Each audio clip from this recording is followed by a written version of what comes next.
Welcome, everyone. Thanks for joining us. So glad to have you here this evening. We'll get started in just a couple of minutes. We're still having a flood of people coming in from the waiting room. While we're waiting for everyone to get in from the waiting room, please feel free to drop in the chat where you're joining us from and the name of your local group if you're in one. Welcome, everyone. Thanks for joining us this evening. As we wait for folks to come in from the waiting room, please feel free to drop in the chat your name, where in the state you're joining us from, and the name of your local group if you're in one. We're also dropping in the chat if you're not in a local group and want to be connected with one, there's information in the chat for you there as well.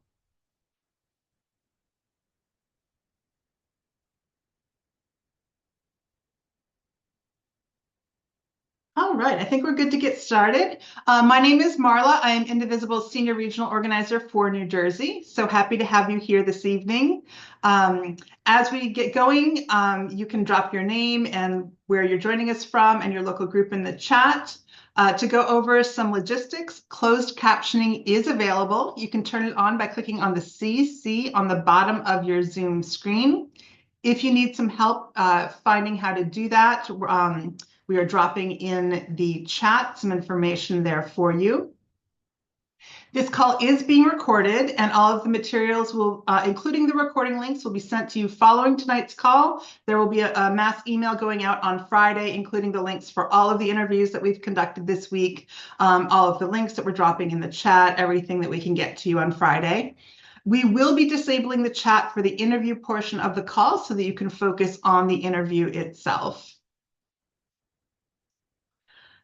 Before we get started, though, with the interview, I want to just go over what is ION. ION stands for Indivisible One New Jersey. This is our statewide network representing over 40 active indivisible groups and thousands of grassroots activists throughout New Jersey.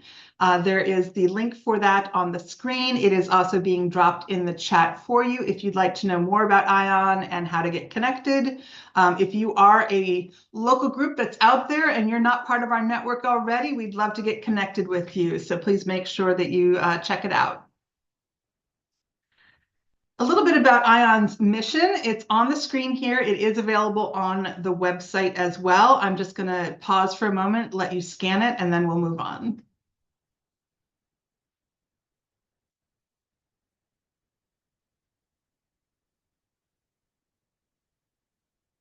All right. And so about the ION strategies. To further our work, we foster connections among indivisible groups in the state on issues of common concern. We work collaboratively to lobby state and federal officials. We participate in electoral work with the aim of supporting more progressive candidates in state and federal elections. We also engage in public outreach efforts, such as hosting public forums like this and working with traditional and social media. All right, and now I'm going to turn it over to Andrew. Andrew is Indivisible's National Advocacy Director. Thanks, Marla. Hi, everyone. I'm Andrew O'Neill. As Marla said, I'm the National Advocacy Director for Indivisible. This week, I have the great honor of interviewing Ross Baraka, Mikey Sherrill, Sean Spiller, Steve Fulop, all Democratic candidates for Governor of New Jersey. Tonight, we'll be hearing from former Montclair Mayor Sean Spiller about his candidacy, how he plans to leverage state power to safeguard democracy and act as a counterweight to Trump's agenda should he become the next governor of New Jersey. Before we get started, I want to remind everyone, as Marla said, we're going to be disabling the chat during the interview. This allows for a distraction-free experience, so get your final greetings and drop where you're at in the chat. Appreciate you understanding. We are going to disable the chat in 3, 2, 1. All right, and now without further ado, please welcome Sean Spiller. Mr. Spiller, thank you so much for being here. Mr. Spiller, I think we need to unmute. They just, there we go. Welcome. It automatically muted me up there, so I had to unmute again. But yes, appreciate you having me. Thanks so much, and happy to be here. Excellent. Well, we'll dive right in. We'll be asking a series of questions that touch on 5 or 6 topics tonight. These are questions that were based on input solicited from our Indivisible movement in New Jersey. And you're going to notice a theme here, right? In light of the emergency that is the ongoing Trump takeover and dismantling of our federal government and our democracy, that's we're going to be asking a number of questions on that. On that bright note, we'll kick things off with a pretty big question to get us started. Yesterday, Senator Cory Booker from New Jersey made history, spending over 25 hours on the Senate floor, calling attention to grave and urgent threats facing our country and the need to really be creative and persistent in how we show up and face them. So, curious, in your view, what can New Jersey's elected leaders be doing to better leverage state power to act as that counterweight to the dangerous policies of the Trump agenda and his administration's flagrant violations of the law and Constitution? Yeah, thank you for that. I think a lot of things. First, I think, though, I started this just from a very personal perspective of being an immigrant myself, coming to this country as a young boy, and understanding that, this country was, about for us, the great opportunities, certainly the challenges that were there, but the opportunities, that's why my parents came here. But, I just know that at the core, it was never about living in fear, right? And there was never the fear of my brother and I sitting in our classrooms and being ripped out of our seats by ICE agents and told we were never going to see our parents again, right? That is unfortunately what we've devolved to with the most powerful person in the world, one of his first actions, and certainly we see him just go from there, just trying to scare and intimidate and divide folks. And it's not only unfortunate, it's dangerous. So as governor, you have my commitment, because it is personal to me, to stand up and fight for every single resident. Now, what does that mean? It means, of course, utilizing every tool at our disposal. Number one, having an attorney general who's working aggressively to enforce New Jersey laws, making sure that we note that our laws, are not going to get, pardon the pun, trumped by his executive orders, and we're going to work to make sure that we are doing what we can on that front. As governor, I understand that the tools needed to enact executive orders, right, in a rapidly changing, he's got his executive orders happening every other day. We've got to react in real time, and I understand that's an important tool. But it's also codifying a lot of these things into law.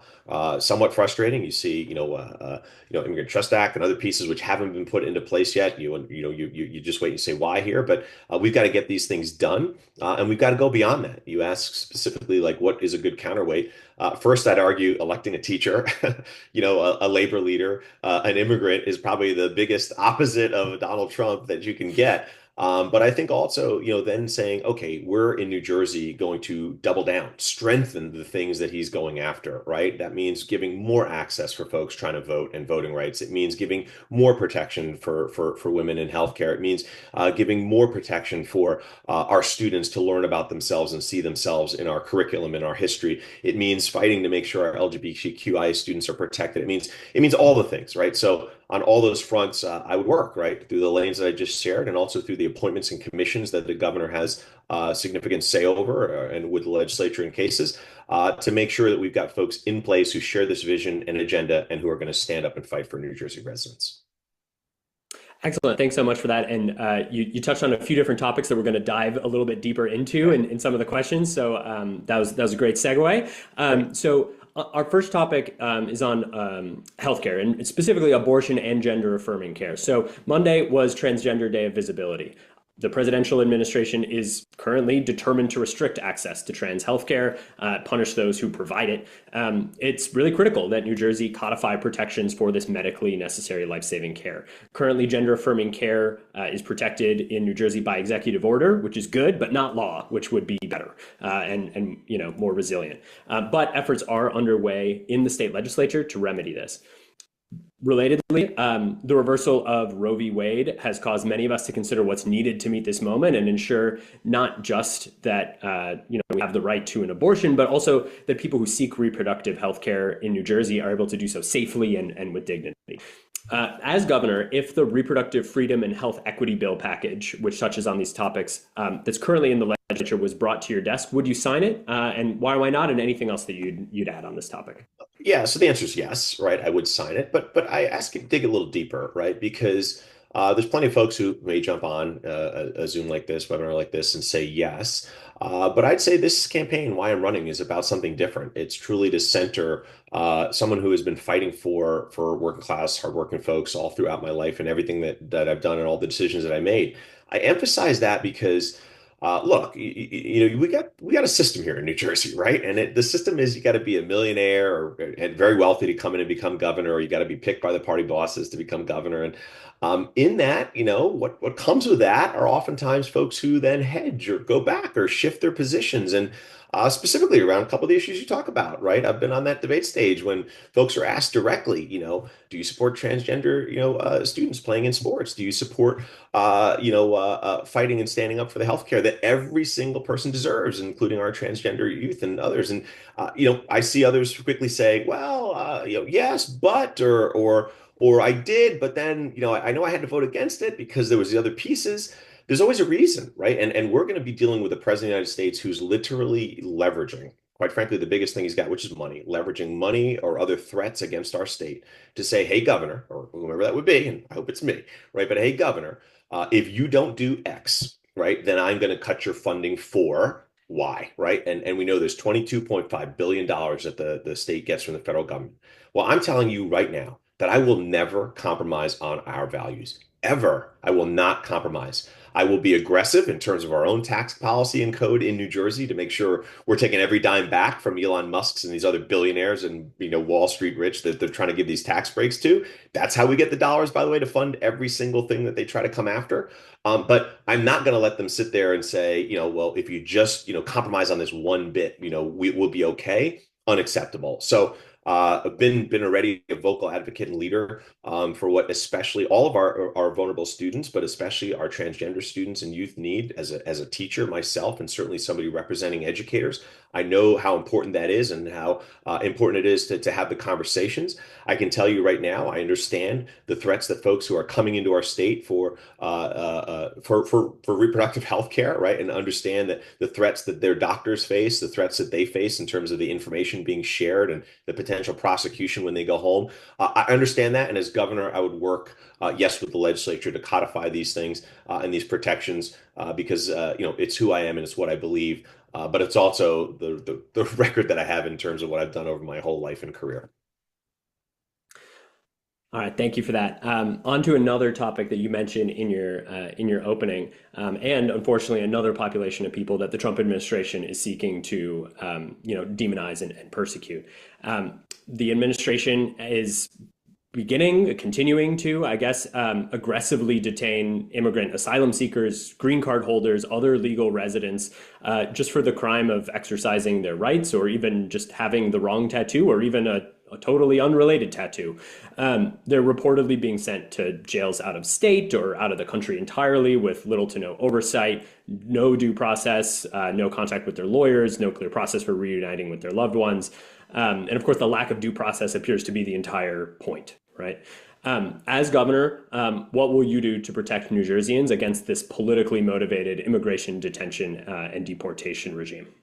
Well, first, let me say this. I think it's important, and it's important for me to share, and certainly the conversations that I have with folks is oftentimes we think of this and we think of this issue as like, well, this is someone else we're talking about, right? And I want to just have us pause right there for a second because, as I mentioned before, I'm an immigrant, right? And I had to go through that process that you described, the long process, naturalization process, and everything else. And I understand that it's complicated, it's hard, but again, it was never this threat hanging over you of we're gonna weaponize this, right? So I understand that dynamic, but I say to folks this: when ICE agents barge in, right? When I'm sitting in whatever room I'm in, or I'm in a group talking to folks, or I'm in a town hall, and I say, guys, when ICE agents barge in right now and they say, "Show me your papers." How many of you folks are walking around with your papers? What does that look like, right? Or how many of you folks have been here long enough? Have I been here long enough? Am I American enough?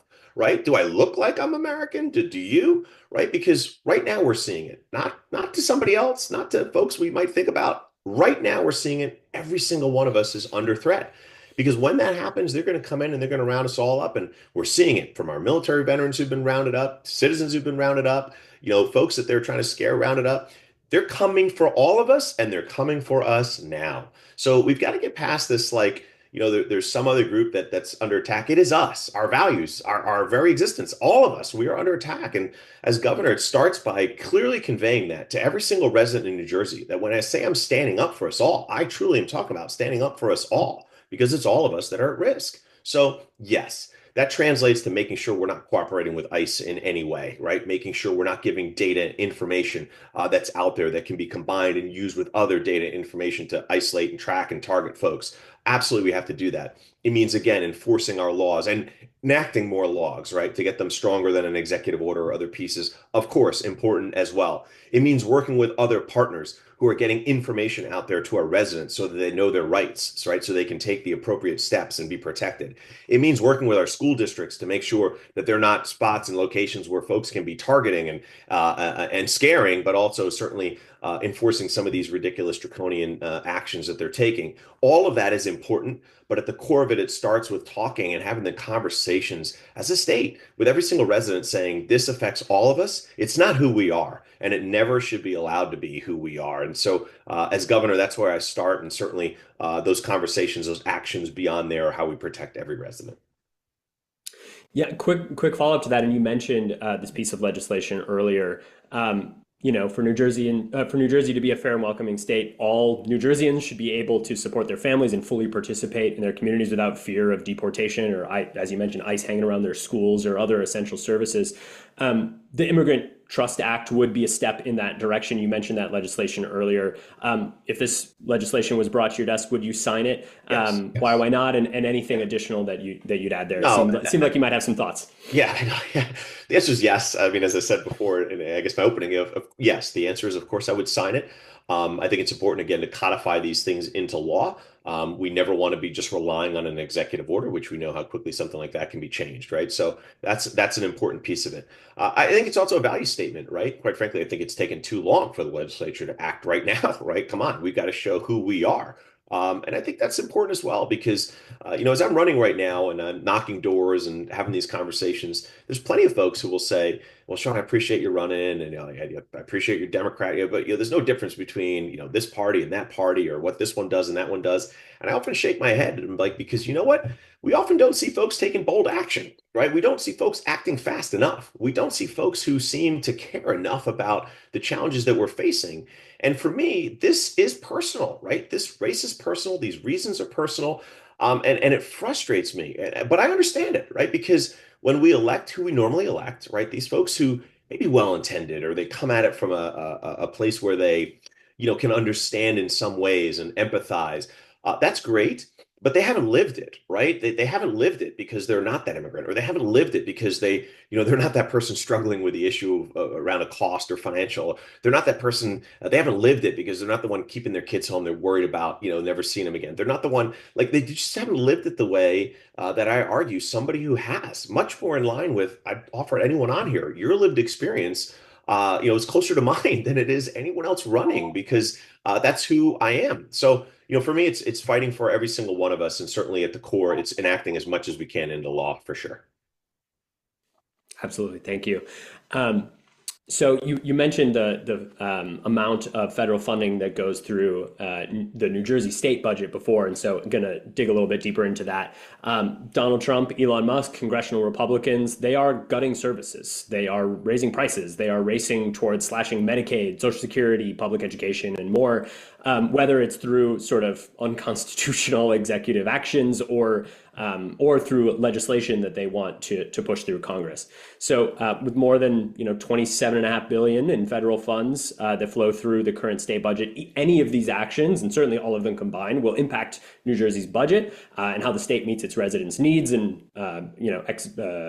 executes programs that are already on the books and certainly serves vulnerable communities.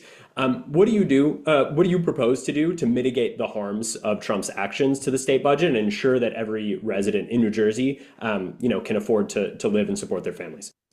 You know what? I smile a little bit there too, right? Because you just rattled off all the things that are on the line here, right? All the things.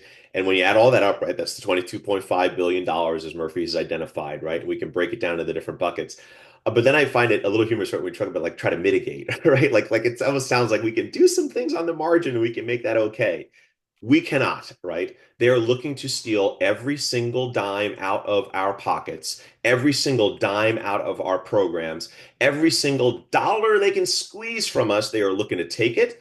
And the good news is we've all read Project 2025. We know what they're going to do with it. They're going to give tax breaks to Elon Musk, these billionaires and these ultra rich corporations. That's what's happening. That's what's happening.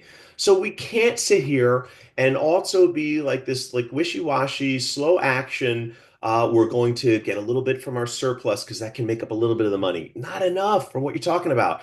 We're gonna, I don't know, cut back on a few programs. By the way, probably needed programs to help fund something else. Yeah, not enough. None of these things are the decisive action that we need. And I'm asking everybody on here because I'm going to need your help.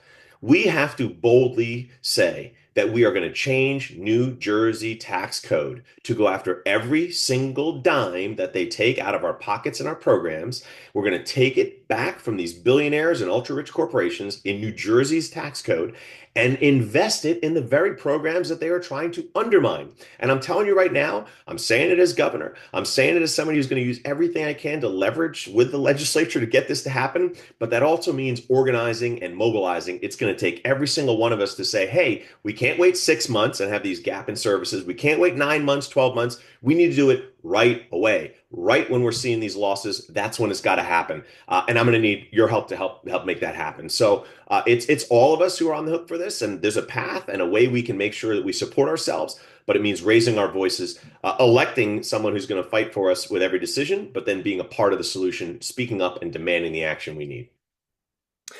I think you're exactly right that it's going to take a movement to get that done. We know that the billionaires and the big corporations aren't going to give up, that money willingly. They're going to fight that tooth and nail, and They're not going to give it up, and I got to tell you, right. and this is why they always do this, right? You look at who, I hate to keep saying this, but it's a race. I'll say it, right? Like you look who donates to the political parties, right? You look who donates to the political candidates, and then we wonder why. Well, they're giving some money to this one, and they're giving some money to that. Both sides of it, right? The very wealthy, that's what they do, right? And we're in a system where, and I'll be the first to say it because folks will call and seem to think you judge a campaign on this. Hey, Sean, you don't have the max donors that all the others have, right? You don't have the millionaires and the billionaires who fund your campaign.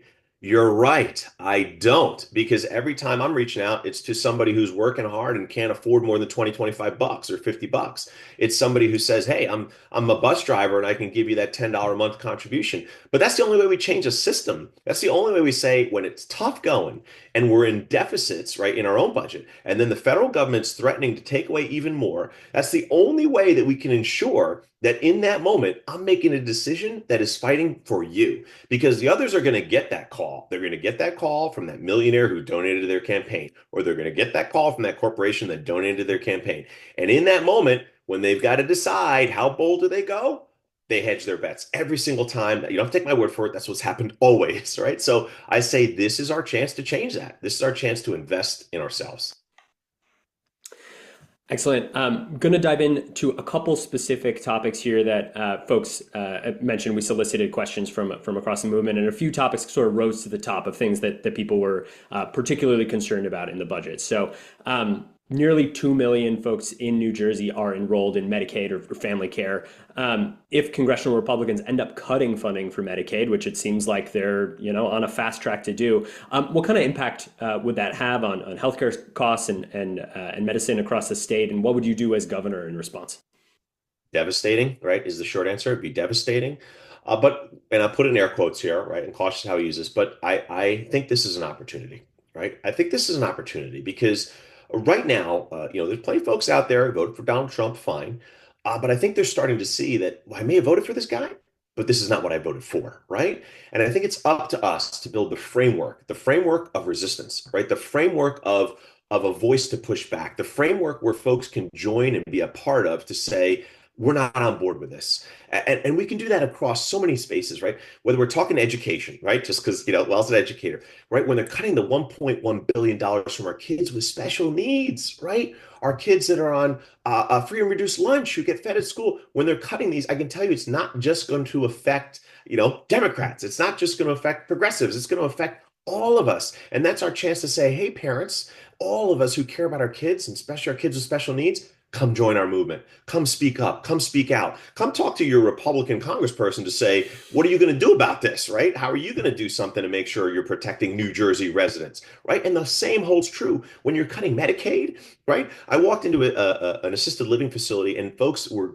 greeting me at the door crying, two gentlemen crying who were literally like, Sean, you don't understand. Medicaid pays the difference between what I can afford and the dollars that are needed to be here to get the care I need. What are we going to do? And just bawling, right? And we just, besides hugging and talking a little bit about it, we're like, hey, listen, we have a role to play here because I'm telling you, again, this is not just a progressive or a conservative issue. This is not just a D or an R issue. This is about folks are realizing that this is unacceptable. It's unacceptable that's happening to my parent or to me. It's unacceptable you're going after my kids and those with special needs. It's unacceptable that you're literally taking dollars out of my pocket for every single thing that I need, right? So this is that opportunity. That opportunity, yes, have a governor who's aligned with our interests, who's using the bully pulpit and every lever at my disposal in state government to fight and shore up and support the programs that are needed, to change our tax policies and everything else, but also then to exert that pressure, that organizing and mobilizing to say at the federal level, we're going to have to talk to these Republican Congress people to say, hey, these are folks you represent as well. These kids, you represent them.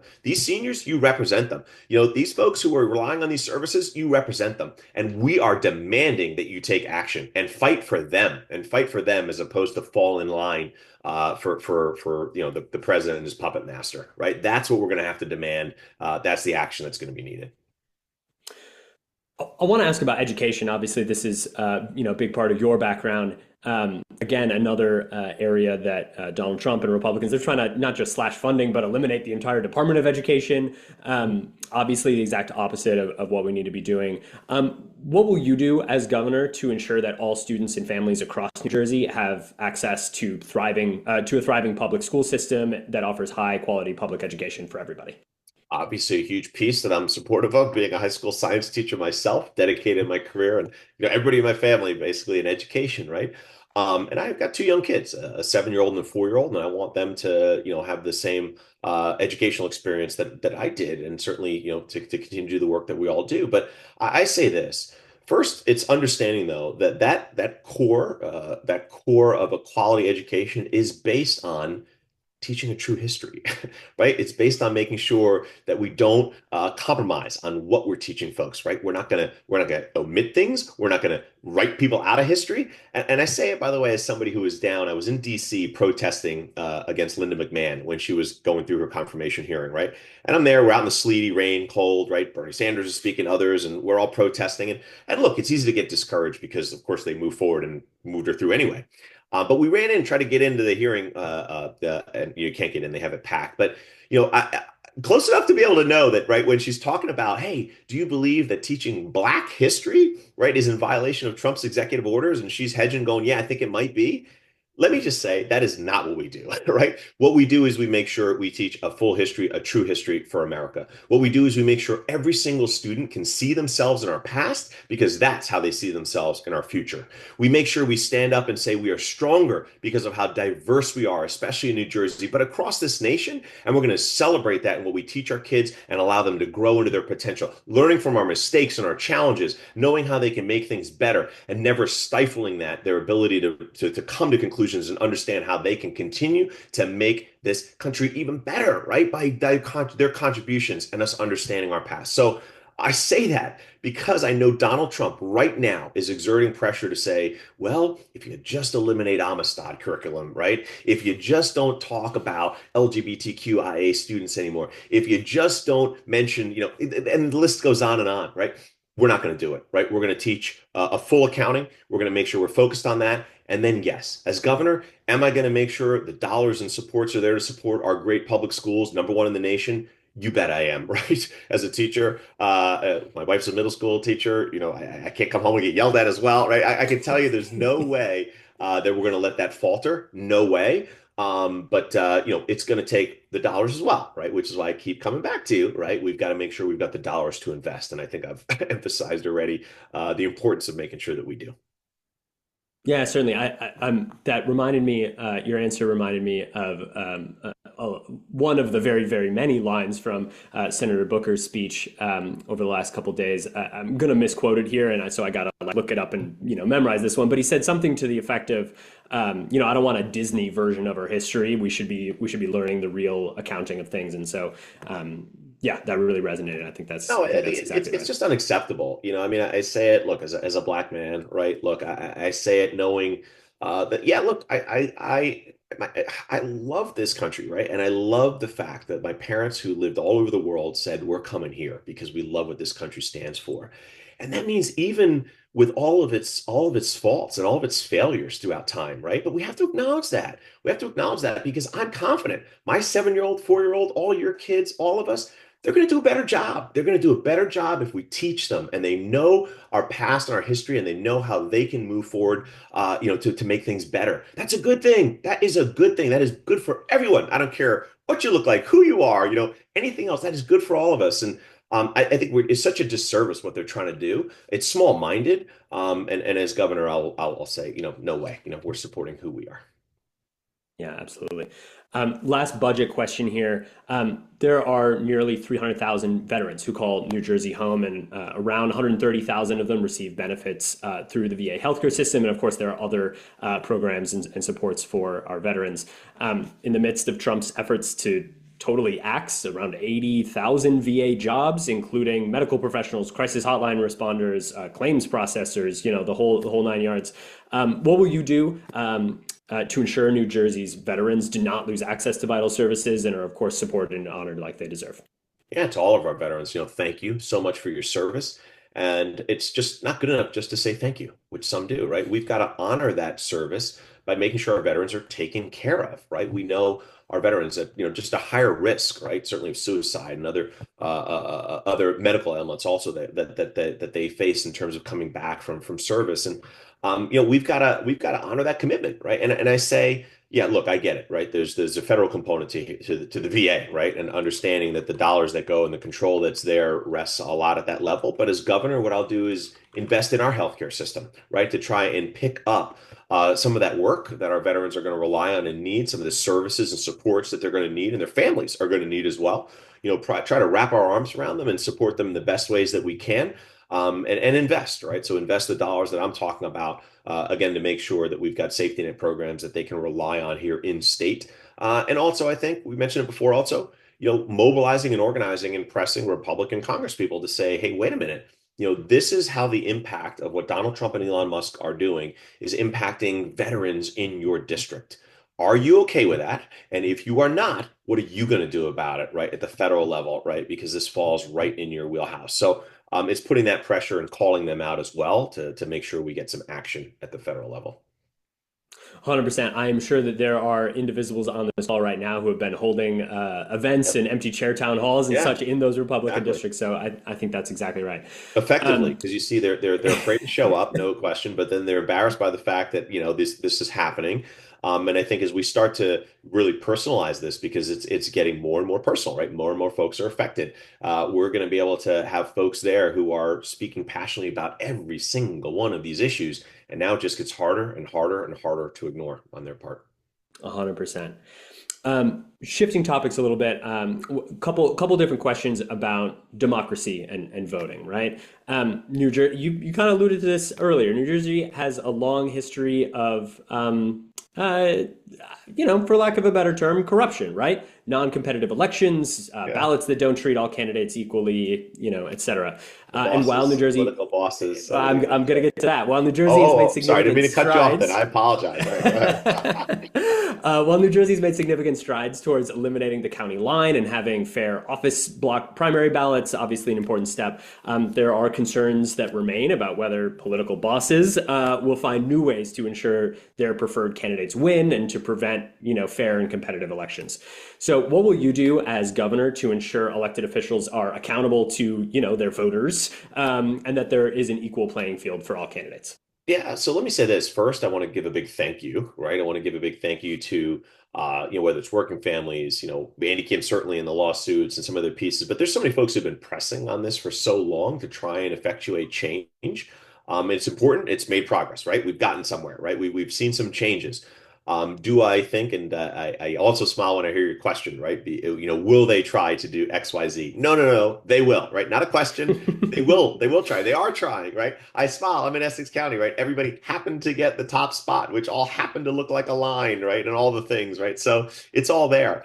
But I also say this because we mentioned bosses, right? It's not just holding elected officials to account because oftentimes these bosses are unelected, right? Mm-hmm. So just noting that the process itself is kind of shaped against us, right? Before we even get started, because it might be someone we don't even get a chance to elect, right? That's in this position or doing something there that's getting control. So for me, look, I say first and foremost, the most important thing to do, maybe I say this with a little bit of bias, is to elect me governor, right? I am outside the system, right? I am not picked by the party bosses. I am not the one who's the millionaire, billionaire swooping in, right? That is not who I am, right?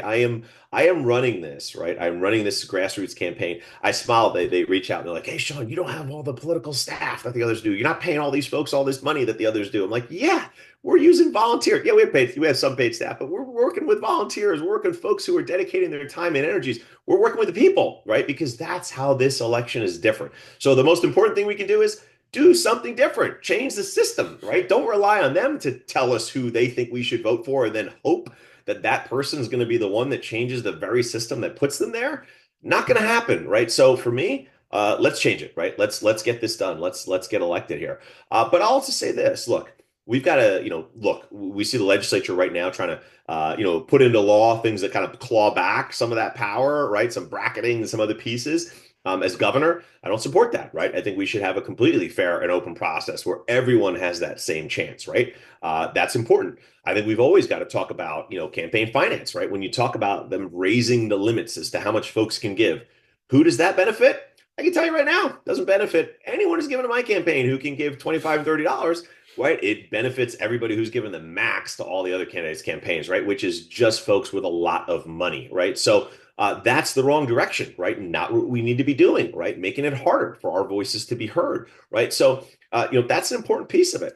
Look, I say it again as a labor leader, right? Allowing folks more opportunities to organize and come together, right? With activist groups or through their employment or whatever else is a good thing. And we need more of it. That's the only way we can pool our voices, our dollars, and rise up and say we can compete with the Musks and the Trumps and all the others, right? So it's supporting that in every single way that I can. And there's credibility around that as a labor leader myself, right? It is making sure that as we talk about these political structures and bosses, let's try to get a better standard as to what that process is, right? I'm tired of walking into committee meetings where the vote's already happened, if there is even a vote, right? Or you're told who it is and one person decides, right? That system is part of the reason why we saw hundreds of thousands, right? 500,000 or some number close to it, right? Of Democrats stay home. It's part of the reason because folks are just tired of being told who our person is, right? Who the nominee is. They're tired of saying, they're tired of being said hey, here's a sign, go out and put it in so and so's yard for so and so. I know you had no idea who they were.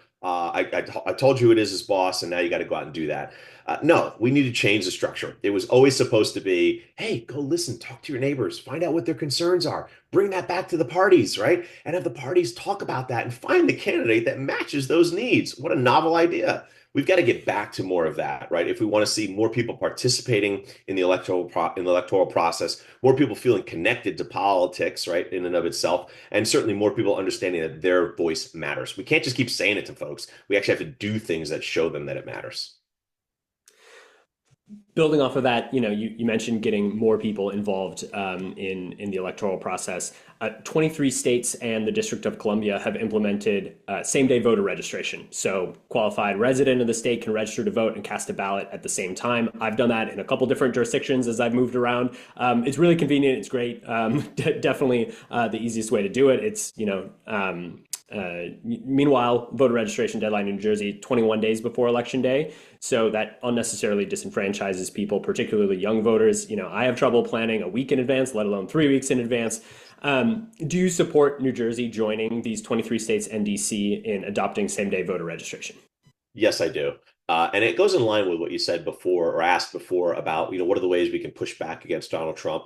And what I noted was we need to strengthen and move farther and beyond on the things that he's going after. And one of them is our ability to vote, right? He does not want us voting. He does not want us getting out and sharing our opinions through the ballot box. So absolutely, I support it. We've got to make sure that we're making things easier, not harder, right? Love to extend early voting as well. Love to make sure, we're doing anything we can when we talk about, people being able to express themselves through voting to make it easier. Let's get folks voting. Love what we've seen, right, in terms of even younger kids voting in school board races. That's a good move, right? Because the more folks become accustomed to voting and understand it, the longer they're going to do it, or easier they're going to do it as they get older, right? So all of these things are good. And certainly I support them to kind of make sure people's voices can be heard. Excellent. That's great to hear. You mentioned not just voting, but making sure it's possible for folks to come together and organize in other ways, make their voices heard. Obviously, this is something very near and dear to Indivisible as an organization that does this. And one thing that Indivisibles really value is having open and ongoing relationships with their elected officials, right? So it's not just during that campaign season. This is a 365-day-a-year project. We want to be working to get important legislation across the finish line. We want to be working to push back when the billionaires come, to attack legislation. And then we're going to be there in the next electoral cycle as well. So if you are elected governor, what would you do to cultivate a relationship with grassroots activists throughout the state? Yeah, it's constant conversation, right? And I think my leadership style has always shown this. As councilperson and mayor, right? We don't get to enact the first ever rent control law unless you're bringing folks to the table and making sure, we're fighting for what the needs are. But I can tell you, it's something that I've also, been a huge piece of who I am as a leader of, the NJA, right? Representing 200,000 educators, bringing folks to the table, having these conversations. All of that is important, right? You got to share that. You got that shared perspective, right? If you're going to enact good policies and laws, et cetera. But I'll just note this, right? I think that one of the fundamental differences is oftentimes as activists, as unions, as organizers, all of us, right? Something's happening, right? A bill's there, maybe we have an idea or share it, but all of a sudden something's getting rushed through, right? Something's happening. It seems like unbelievably fast. And what do we have to do? We got to organize this protest. We got to organize this rally. We got to organize this big event to be heard. And you're like, wait a minute. How is it that that's the way our voices have to be, shaped up to be heard? But that somebody made a quick phone call, or somebody was part of writing that legislation, or somebody, helped shape that. Like, when did all that happen? Like, when did that happen? Right. And that's why I'm running, because we got to change that, right? We can't, we shouldn't have to be reactive all the time to say, hey, how do we get the good bills that we need? How do we protect against bad ones? How do we stop being ambushed and then have to rally and organize and always so much harder for us, right? It's never fair, it's never easy, it's never right, right? But we got to do all those things, and at the other side, makes a phone call or has some lobby group, put the bill down, right? So for me, it's about not after the fact, not after something's been mostly talked about or mostly decided, bringing folks in to have those conversations. It's at the start, right? It is at every level. It is in every conversation, embedding that in the work we do to enact good policies in this state that are centered around us, that are centered around hardworking folks who often we're excluded. It just gets harder and harder, and then we have to fight and claw it back. That's not the way it should work. We should be the ones that are served. We should be the ones that are the focus of everything that we're trying to do. And how about this? How about we make sure Elon Musk and them have to organize all the billionaires to get together and do their own little rally, right? And see what they can do, because none of them will show up. But let them do that for once, right? We should be able to write these bills and craft them and get what we need, and that's who I'll be as governor. Awesome. Yeah, anything that is giving Elon Musk a hard time is probably on the right track. So we covered a lot of ground tonight, but I do want to make sure if there's anything that we didn't have a chance to cover that you'd like to speak to, or if you have any additional closing thoughts, we'd love to hear it before we close out. Well, thank you so much. Again, appreciate everyone's time. As I said before, with a 7-year-old, 4-year-old, I know the most important thing that any of us have is our time. So I thank you for that. And apologies, I hear them just coming in downstairs. So if there's a run up and a bursting in the door here, it could happen. But I want to say again, thank you. Now, look, I know the reason and the focus that we had today, but I just wanted to spend just a second to talk about a little bit of those other issues I mentioned in terms of affordability for New Jersey residents. Affordable housing, right? It's about housing that's affordable. It's about affordable housing layers. It's about workforce housing. It's about senior. It's about veteran housing. I'm really proud of the work we've done in Montclair, yes. But as governor, I want to just note I'd be partners with folks to make sure that we're not relying on developers, right? Which is what happens right now in our communities to build all this luxury high-end housing and just a small portion of housing that's affordable, right? I'd come in as a partner to say, no, we're going to control that. We're going to get more of what we need in those sections and segments that I just described. I'm proud of that record in doing that and certainly understand the importance. Rental units, and certainly that's a huge piece, but home ownership, I said it before, being the person that took 2 years to find my first multifamily home, that's all I could afford. Wall Street, LLCs, they're gobbling those up. I would create a period where we, the people, have a chance to buy those first. Our mortgages aren't getting driven up and we can barely afford them, or we don't even get a shot to buy it. By the way, when those LLCs get it, they're jacking up the rents on folks who are in them. So I'd create a period where we can do that. That's how we attack and tackle our housing issue.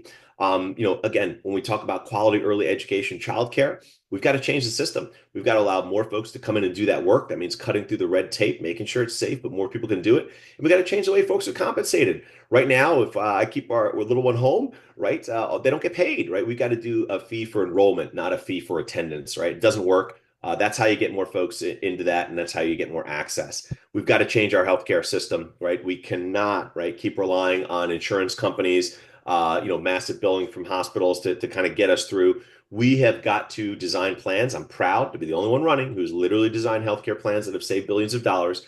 But we also know that we've got to go after health insurance companies when they won't tell us what the cost drivers are because they claim it's because of proprietary reasons. They're deals between them and the doctors. But they tell us we got to pay 20% increases. Unacceptable. As governor, I'd create that transparency so we know what we're paying for and we can keep our costs down, right? Done it and would do it there. And certainly I'd just say this because I know we didn't have too much time to talk about it, but the environment, right? The green economy and investing, it's huge. And I say it from the perspective of guys not doing enough is costing us, right? Those 100-year storms happening every other year, pumping out people's basements, their small businesses, them not being able to afford that insurance because then it becomes so high. It's costing us right now. We've all got notices, right, from our energy providers. Our bills are going up, right? 20% increase, another 20% coming. And again, it's because Donald Trump and these guys keep cutting off permitting and everything else for all these alternative energy sources coming online. As governor, I would invest, right? I'd be nimble. We might have to go more solar and battery technology and some of these other things as they attack wind. But we've got to invest because that's the only way we can support our green infrastructure as we want to electrify our buses and everything else and New Jersey transit improvements, as we want to make sure we can get our big rigs over to that, electrical grid as well. We've got to invest, right? If we want to invest in AI and these other technologies. So all of this is important, and I would invest as governor to make sure we're leading the way. So I apologize, and I know as a teacher, the worst form of anything is lecture, and that's a little bit of what I just did here at the end. But I just wanted to get some of those points in a little bit because I know the focus, rightfully so, on the issues we talked about, but I want to talk about those as well because affordability is a huge piece for so many families here in Jersey. We tie all that to the way we push back against Donald Trump and Elon Musk. And we've got a recipe for helping to fight for folks and what they need in this state. So put that together, and that's the win, right? That's how we fight for folks. So I appreciate the time. Yeah, thank you. And no apology necessary. That was exactly the prompt. You were answering the question, so I don't think we need to consider that a lecture. Thank you, Mr. Spiller, for taking some time to engage with New Jersey's Indivisible movement tonight and being generous with your time. Really appreciate it. Well, listen, thank you guys so much. And the last parting thing I'll just say is, guys, I'm asking you, let's invest in ourselves here. This is our chance to do something different. Let's vote for an immigrant, a union leader, a dad, a teacher, somebody who's dedicated my life to this. I'm asking for your support right now. I'm asking for your vote, June 10th, because it matters now, and we truly can make a change. So thank you so much. Thanks again, everybody. Appreciate it. Thanks for the time. All right, thank you. Marla, handing the mic back to you. Thank you very much. Thank you, Andrew, for conducting our interview. Thank you, Sean Spiller, for joining us this evening and sharing your answers with us. We really appreciate it. I'd also like to thank the IONJ Evaluation Committee for coordinating this forum and helping to craft the questions which were submitted from our broader movement. We assembled them together. I also want to thank you, the attendees, for tuning in. This wouldn't be an Indivisible call if we weren't also putting out a call to action. So first, we want to make sure that you are signing up for tomorrow's, the final interview in the series. If you're not already signed up, please be sure to do that. And also note that there is a different start time tomorrow. If you've been joining us all week, we've been starting at 7 p.m., but tomorrow we are starting at 8:30 p.m. So if you join early, you might be a little bit bored until the rest of us join you an hour and a half later. I also want to make sure that you are set up to attend I'm sorry, I nearly forgot the meeting. The April 7th statewide meeting. This is for all indivisibles from across New Jersey to discuss the race for governor, to share your feedback and ways that you can engage in the primary. Important meeting. We would love for you to be there. So please make sure you're signed up for that as well. And then finally, I want to make sure that you are signed up for the hands-off events that are happening this weekend. We have a lot of them happening throughout New Jersey. We have anchor events in Philadelphia and New York. If you can make it down to DC, we've got hundreds, probably thousands of people showing up in DC. But please make sure that you are engaged this weekend. It is a mass mobilization. We have a number of partner organizations that are signed up for this, so we want to make sure that you are a part of that as well. And then following the hands-off events, if you're attending one in New Jersey and can make it, we want to make sure that you're aware that Senator Booker is hosting a town hall. It's a great opportunity to show up and thank him for his record-breaking floor speech that he made last night. We will drop the link in the chat there. Please note that we've heard that they may have to change up the venue because of a number of people registering, which is great. It's a great reason to have to change the venue, but keep an eye out for any additional information that may be put out about a venue change for that. With that, I'd like to bring us to a close for this evening. We're so glad that you've been joining us, and we will see you tomorrow night. Thanks, everyone. Good night.